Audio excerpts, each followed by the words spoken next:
Un frère reçoit un message de Jésus concernant les églises. La nuit dernière, j'ai eu un rêve à propos d'une femme qui a eu 3 bébés. Ces 3 bébés étaient nés en l'espace de 3 mois.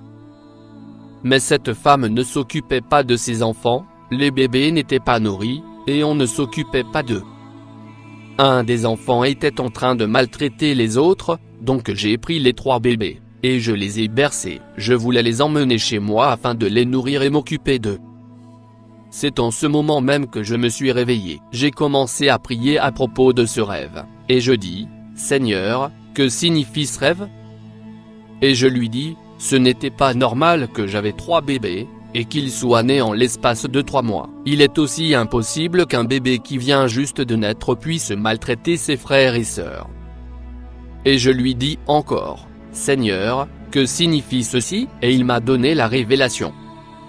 Le Seigneur me dit, « Ceci représente les églises, ces églises prêchent mon nom, et les personnes croient en mon nom, et ils sont nés de nouveau, mais au lieu de s'occuper d'eux, et les nourrir, afin qu'ils grandissent et deviennent des vrais enfants de Dieu, on ne s'occupe pas du tout de ces bébés, et personne ne se soucie d'eux. » Alors j'avais compris la parole de Jésus à Pierre, quand il lui dit.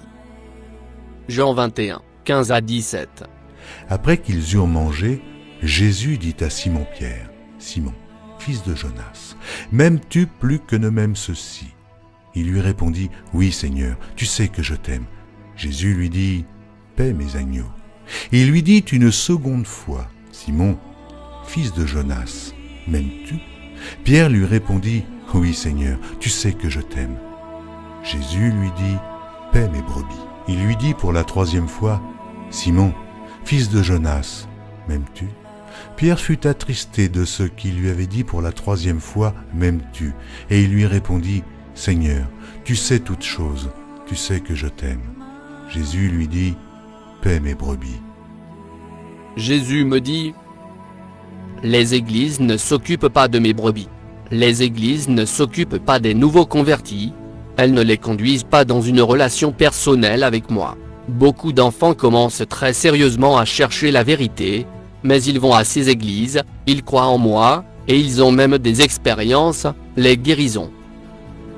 La plupart des croyants dans ces églises ne grandissent même pas, et ils ne sont même pas spirituels, et très peu survivent. La plupart meurent comme des bébés spirituels. Le nouveau-né a besoin d'apprendre et à écouter la voix du maître. Son berger, ils doivent apprendre à faire confiance à moi, à me suivre et non les hommes. Car les faux serviteurs vont te décevoir. Les églises vont t'exploiter parce que c'est ça leur business. La priorité des églises n'est pas le royaume de Dieu. Et elles se soucient moi des âmes qui se perdent. Les pasteurs ils s'intéressent même pas de mes bébés. Ce sont des mercenaires, ce sont des bandits et des voleurs. 2 Pierre 2, 1, 3. Il y a eu parmi le peuple de faux prophètes. Et il y aura de même parmi vous de faux docteurs, qui introduiront des sectes pernicieuses et qui, reniant le maître qui les a rachetés, attireront sur eux une ruine soudaine. Plusieurs les suivront dans leur dissolution, et la voie de la vérité sera calomniée à cause d'eux. Par cupidité, ils trafiqueront de vous au moyen de paroles trompeuses. Eux que menace depuis longtemps la condamnation et dont la ruine ne sommeille point. Un mercenaire n'est pas un berger. Et il ne possède pas les brebis. Il fuit quand il voit le loup arriver, parce qu'il ne s'intéresse pas à elle. Mais le vrai berger est prêt à renoncer à lui-même, et à sacrifier sa vie pour elle. C'est là toute la différence. Non seulement un mercenaire ne va jamais donner sa vie pour les brebis, mais il va plutôt essayer de profiter d'elle par tous les moyens possibles. L'église de Jésus-Christ est devenue un vrai marché. Lorsque Jésus est entré dans le temple de Jérusalem, et a vu des gens vendre et acheter, il a pris un fouet et les a chassés en déclarant : « Toi, Jérusalem! Toi, Jérusalem! Symbole de la fidélité! Toi qui étais la ville modèle remplie d'équité! Tu es devenue une prostituée! » Aujourd'hui, l'Église chrétienne moderne a accepté dans ses rangs toutes sortes de croyances, et traditions du Nouvel Âge. Cette église prostituée est nécessaire pour aider l'Antéchrist dans la mise en place d'un gouvernement mondial, d'un système religieux mondial, et d'un système monétaire mondial. Parce que l'église apostate accepte l'idéologie païenne dans leur chair, Dieu permettra. 2 Thessaloniciens 2, 9 à 11.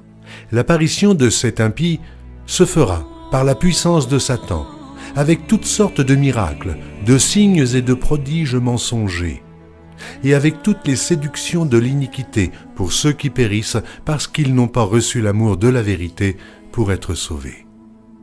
Aussi Dieu leur envoie une puissance d'égarement pour qu'ils croient au mensonge.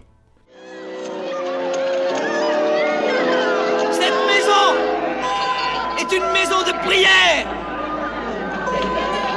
Et vous en avez fait une caverne de voleurs. C'est un fou.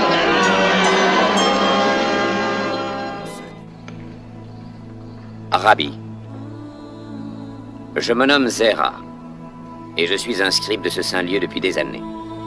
Et j'ai ainsi que mes frères suivi ta mission avec le plus grand intérêt.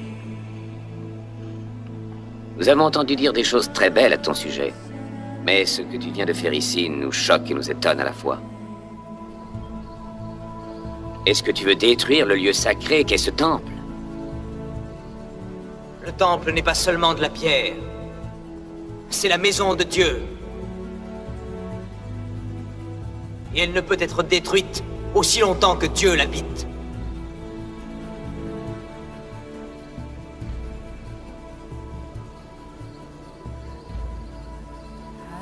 Détruisez ce temple. Et en 3 jours, je le relèverai de ses ruines.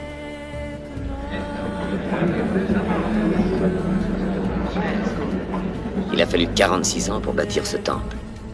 Et tu prétends que tu pourras le rebâtir en 3 jours.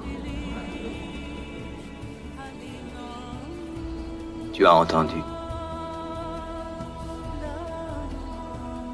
Mais tu n'as pas compris le sens.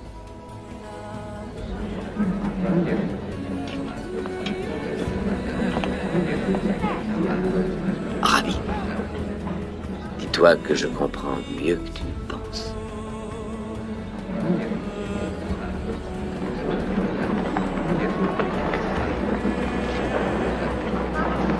Maître, ce scribe était venu dans l'intention de t'accueillir d'une façon amicale. Il voulait comprendre le sens réel de ta mission. Était-il prudent de le décourager si vite? C'est peut-être l'esprit le plus ouvert des membres du Sanhédrin. Ouvre ton cœur, Judas. Non ton esprit. Ouvre tes yeux et ton cœur. Voilà ce que vous devez faire. Et pas passer votre temps à toujours critiquer, vous ne pouvez pas être un enfant de Dieu. N'oubliez pas que critiquer, c'est diriger l'attention sur les autres pour créer des divisions, mais qu'écouter et comprendre nous rapproche de la vérité. J'ai remercié le Seigneur pour ce rêve. Mes frères et sœurs, prenez soin de vous-même. Va chez le bon berger. Cherchez vous-même Jésus-Christ.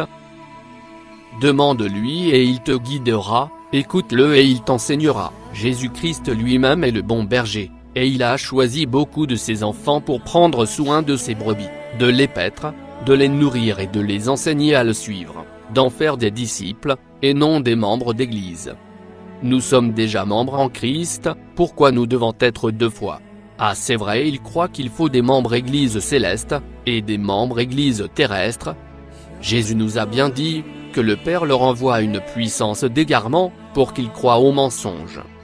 Moi, ce que je vois dans ces églises, ils ne pensent qu'à leur profit, elles s'intéressent pas à ces brebis.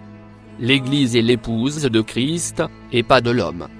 L'église comme étant le corps du Christ, dont Jésus est la tête, l'homme doit aimer sa femme, comme le Christ aime l'église. Il affirme aussi que tous deux ne font qu'une seule chair. Il suffit de faire les liens, les époux ne font qu'une seule chair, Christ et l'église ne font qu'une seule chair, un seul corps, l'église est donc l'épouse du Christ, ce que confirme l'Apocalypse, lorsqu'il est question des noces de l'agneau. Aujourd'hui, je désire sincèrement donner un avertissement aux chrétiens, afin qu'ils puissent discerner si ce qu'on leur prêche depuis le pupitre est un véritable enseignement ou pas. Il est absolument essentiel que le peuple de Dieu revienne à la fondation de sa foi chrétienne. Le message de la croix, sinon, il sera continuellement trompé par des prédicateurs, qui peuvent l'utiliser et le manipuler dans leur propre intérêt. L'Église est aujourd'hui nourrie par toutes sortes de mensonges et de tromperies. Il n'y a presque pas de croissance spirituelle, et très peu de maturité pour permettre de discerner ce qui est prêché. Aujourd'hui, nous allons parler des hommes de Dieu, de l'Église. L'Église qui a tué des milliers de personnes.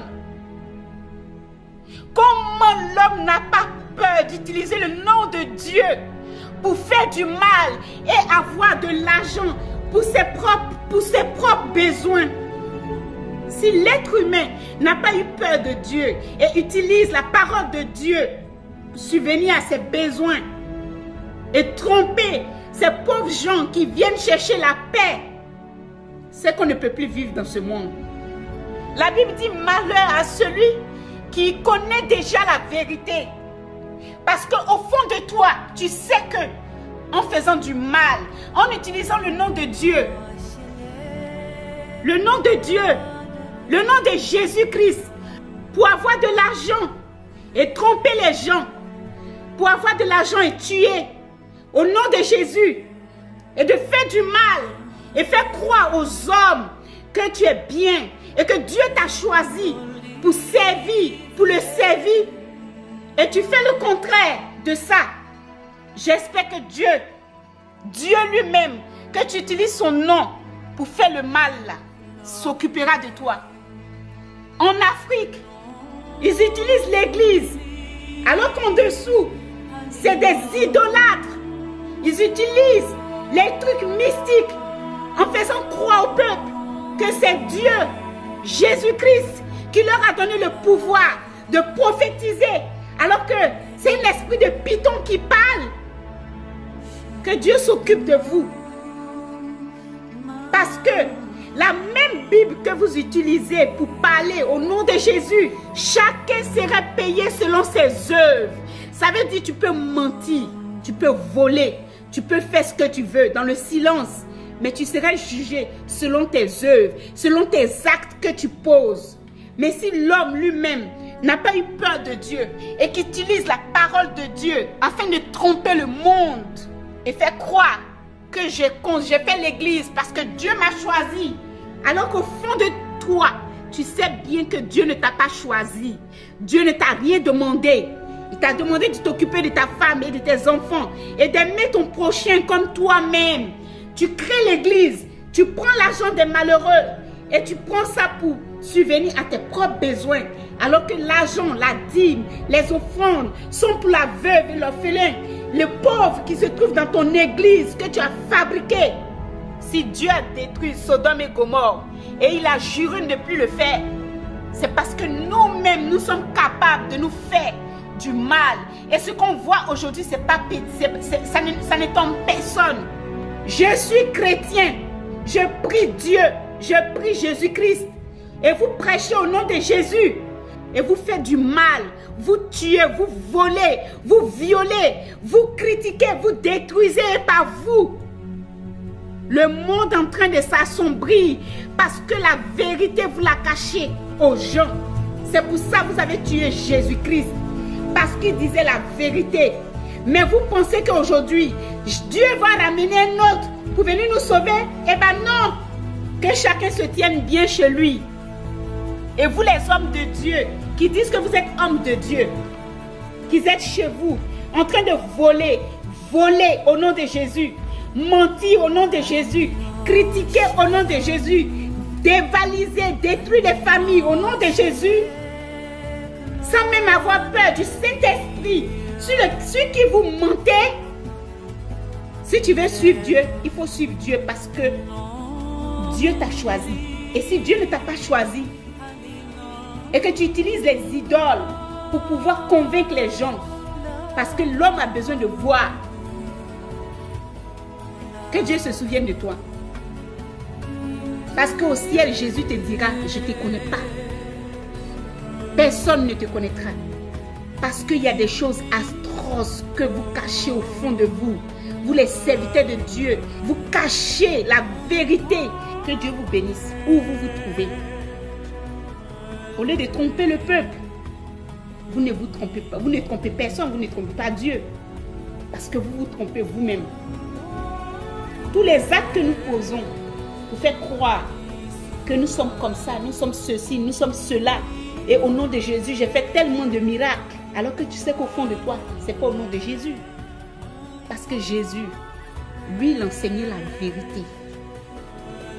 Et la vérité, c'est de partager ce qu'on a entre nous, les pauvres. Que Dieu vous bénisse. Donc le message que Jésus a donné à notre frère, la signification des 3 bébés, ce sont bien les églises protestantes qui croient avoir la vérité. La vérité, c'est que ça vient des hommes qui n'ont pas été appelés par notre Père. Sinon ils seraient comme nous, en secret et notre visible comme notre cœur. Ces pasteurs qui deviennent patrons, qui sont des faux bergers, le pasteur selon la Bible, est un berger qui a pour mission de paître les brebis, afin de les faire croître, grandir et vivre. Voleurs et manipulateurs, ces pasteurs jouent sur la naïveté et la peur des fidèles pour les asservir. Ils remplacent Dieu en faisant croire aux fidèles qu'ils ont besoin d'un père spirituel. La Bible nous dit, un seul est notre Père spirituel, et c'est Dieu. C'est Dieu qui oint ses serviteurs. On ne devient pas pasteur ou prophète en faisant la théologie. L'Église est devenue leur business et la Bible leur instrument. Jésus-Christ s'est fait pauvre pour servir les hommes. Nous ne devons pas chercher l'amour de l'argent, mais l'amour de Dieu. L'onction change le cœur, et elle découle du Saint-Esprit. L'onction n'est pas un jeu. Ayez une vraie communion spirituelle avec Dieu. Jésus connaît ses enfants et il témoigne d'eux. Ceux qui sont du Seigneur sont connus de lui. C'est donc Dieu qui révèle la vérité des cœurs.